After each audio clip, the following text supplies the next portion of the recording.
Hey guys, what's up? This will just be a little quick update video, and I need to also add to this a blog post at exodus-tool.com.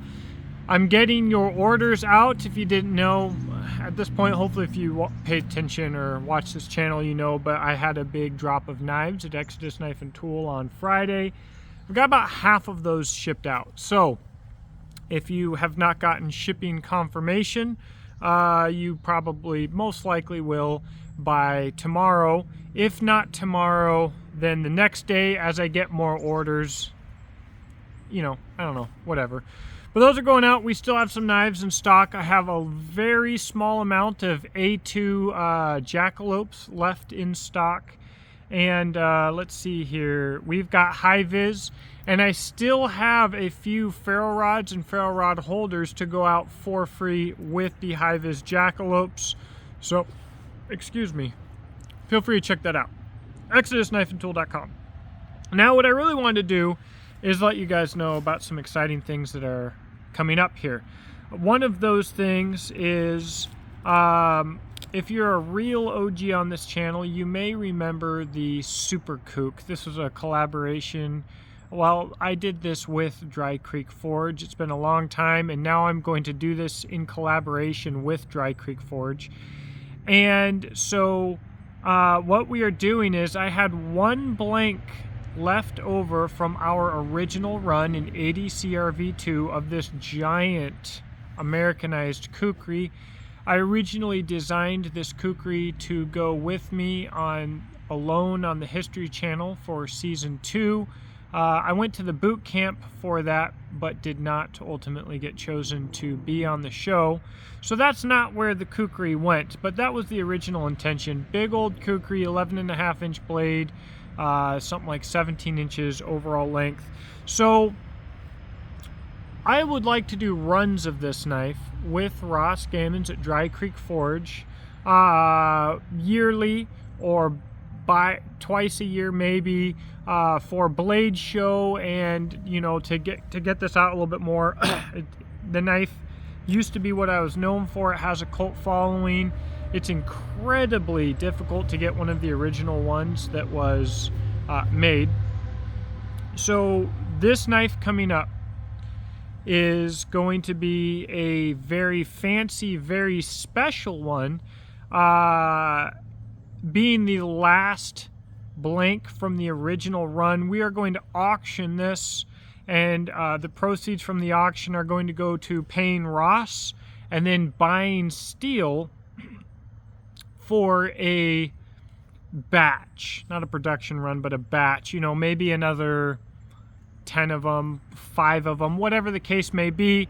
And the reason I'm doing this is the steel that I want to use, I believe I want to use Ztuff from Zap, Ztuff BQ, which I'm going to talk about here in a second. But basically, to boil this down into layman's terms, this is the toughest steel, I believe, available on the market. It is a super steel that should just blow almost everything out of the water, I think it's something like 25% tougher, maybe more, than CPM 3V. But what we're going to be going for, what we're going to be looking for is apex stability and strength behind the edge, so that we can get the edge on this massive knife to be comparatively thin. So I just got the handle materials in from this. This is a spalted oak, and once these are done and fit, they will be really, really over the top beautiful. It will come with a leather sheath from Michael Spaniers, just a beautiful sheath. This knife, it will be user grade if somebody wants to go out and use it. But since this will be something where we're going to auction this off to generate some revenue, we want to go over the top a little bit with it and really make it something special. So it's going to be pretty fancy. It's going to be way up there on the fanciness scale when it comes to a hard use user. And these knives, even if we do batches of them, they are going to be incredibly expensive because of the grind time that goes into them. The overall size, they're just massive. Prices go up exponentially because as you go up in size past a certain amount, you go down in demand, and everything starts getting more expensive. Anyways, I want to have this ultra special SuperKhuk in somebody's hands by Christmas. I don't know if that's going to happen or not, but hopefully Ross will get paid well, and I'll get a whole doggone sheet of Ztuff. Now, I'm talking up Ztuff right now. That's the next thing I wanted to talk to you about. I have wanted to test and to use Ztuff for probably about a decade now. You know, Zap has traditionally made super steels that were not necessarily hyper unique in the industry.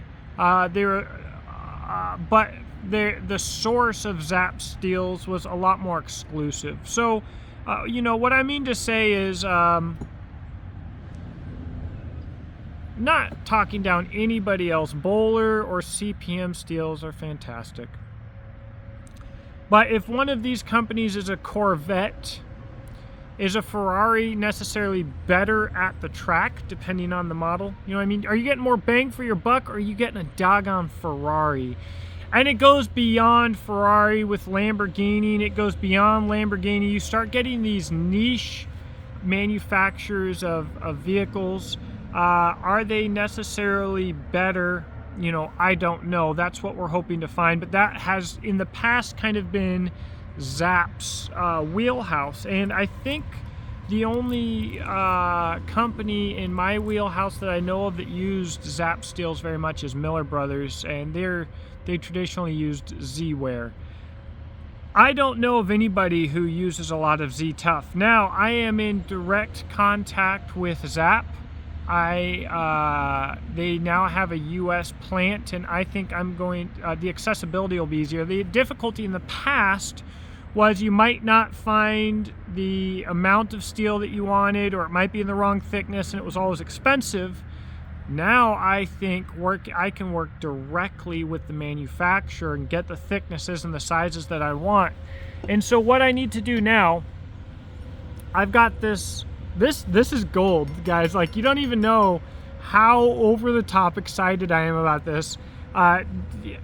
Out of 1 million people, everybody except for one would look at this and be like, huh, it's very metal. It's a metal-y piece of metal there. It's flat, and it appears to be tough, heavy, metal. It's metally. No, this is huge. So what Ross and I are going to do, we're going to take basically the 3 toughest steels tested by Laren Thomas. So you can find the data on these steels. Sometimes it takes a little bit of looking because not all of the data is on the homepage, but 8670, 15N20, and Ztuff. We're making 3 identical knives in these 3 different steels. And what we are looking for, we're not looking for the highest absolute toughness. And so I'm going to do a podcast with a knife maker. I'm not exactly sure who yet, but it is going to happen. I'm going to start doing podcasts with more knife makers. I've been saying that for a long time. We're going to make it happen now. But there's a difference. We'll go into this. Well, there's a difference between strength and toughness. And so, long story short, to oversimplify, hopefully, you know, toughness is the ability to resist chipping, and strength is the ability to resist deformation. So we all talk about toughness. If you've got a knife down in the 54 and 55 HRC range, and you put it in a vise, you bend it to 90 degrees and it might not ever crack. It might have incredible resistance to cracking, and that is your toughness. However, If you have an edge that's thin enough to even be used, it doesn't hold an edge at all. It just rolls over and it dents and warps with minimal use, and you don't have a usable knife. It's junk. The toughness doesn't matter because it doesn't have the strength.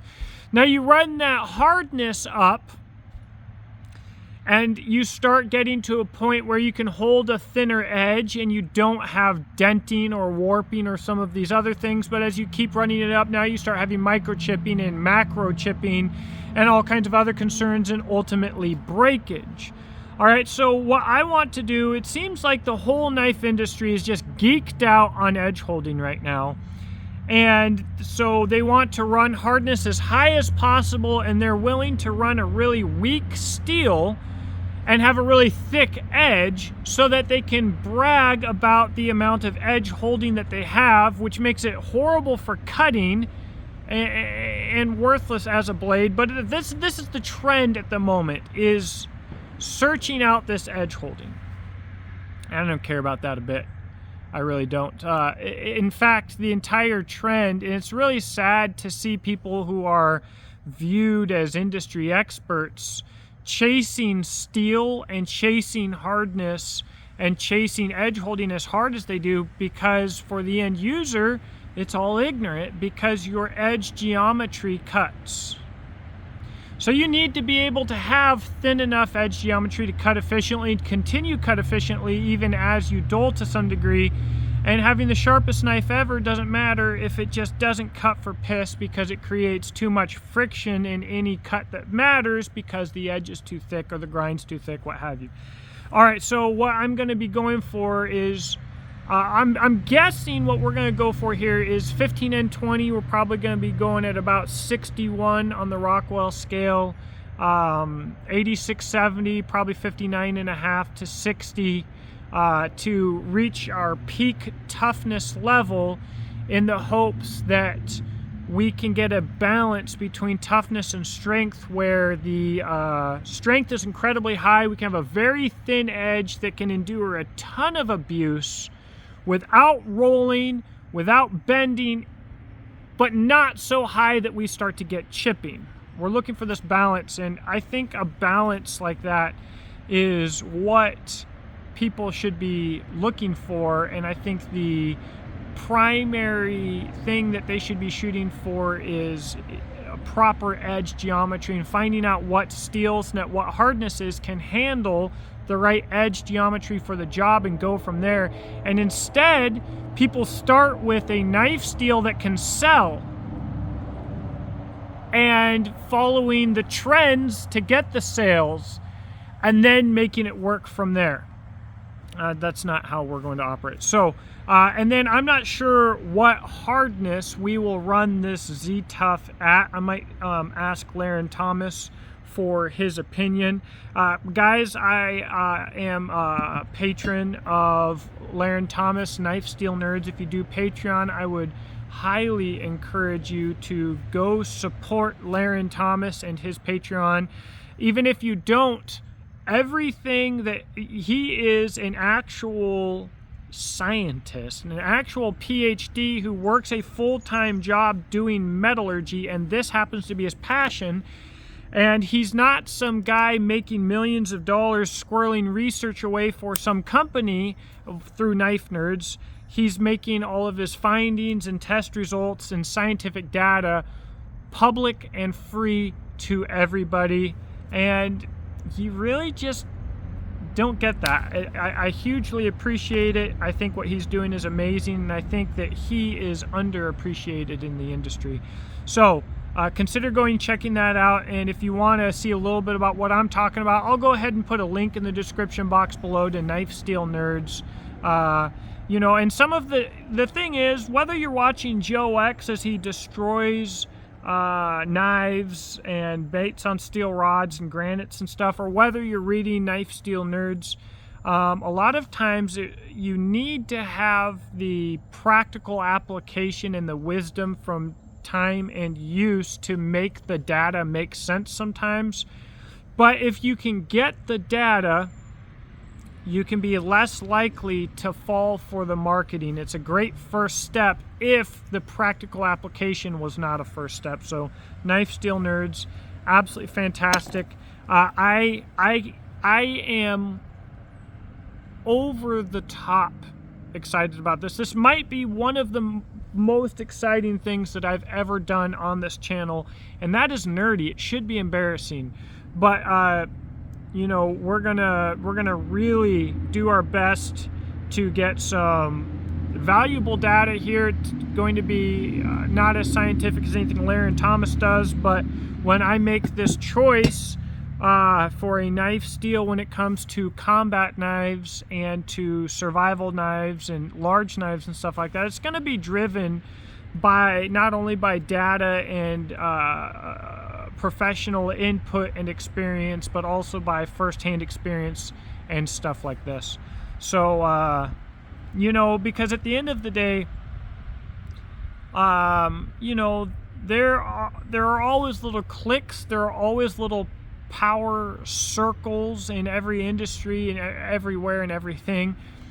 And you know, I think we've made some progress when it comes to combat knives in the recent future, I don't know, 5-10 years, and practical use knives. But nobody, I don't think, everybody's maybe pushed the boundaries when it comes to affordable handle ergonomics and milling to get more and more comfortable handles onto knives.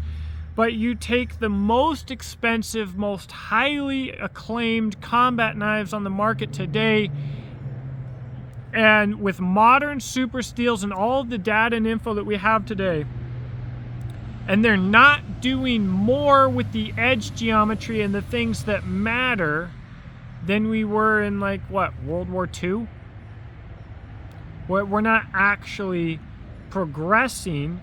And I think it's because you need one of two things. For one, for that type of progress, I think that type of progress needs to be what the market is after, and it needs to be competitive, and that can do it.